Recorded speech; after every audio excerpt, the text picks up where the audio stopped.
If you were offered a job that would pay you 1 penny for your first day of work, then double the amount you would earn each day thereafter for just 28 days, would you accept that job?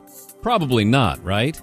It might surprise you to learn that on the 28th day alone, you would earn $1,342,177.28. That's the power of compound interest, and it's why Albert Einstein called it the most powerful force on Earth.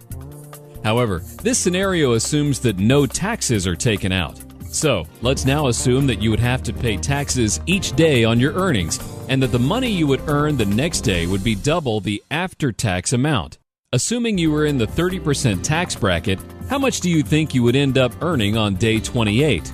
Would you believe that you would earn just $88.20 compared to $1,342,177 without having to pay taxes? That's the power of taxes. And if you haven't thoroughly factored them into your retirement plan, you need to. Many people mistakenly believe that they save taxes by contributing to IRAs or 401ks. This belief often originates from their CPA or tax preparer. The truth of the matter is that contributions to an IRA or 401k or many other qualified plans defer the taxes until a later date, but they don't eliminate the taxes and may not even reduce your overall taxes. It's like buying things with a credit card.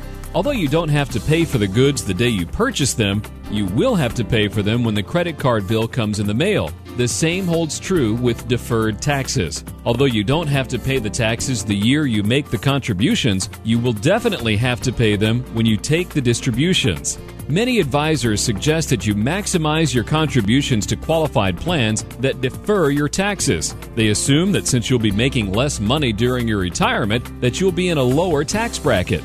But is that a reasonable assumption? Not according to David Walker, the prior Comptroller General of the United States. He says, we are heading to a future where we will have to double federal taxes or cut federal spending by 50%.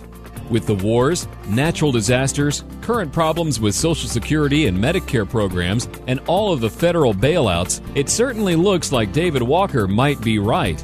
And if he is, it means that if you continue to contribute to qualified plans today, you may well be deferring a lower tax today in order to pay a higher tax later.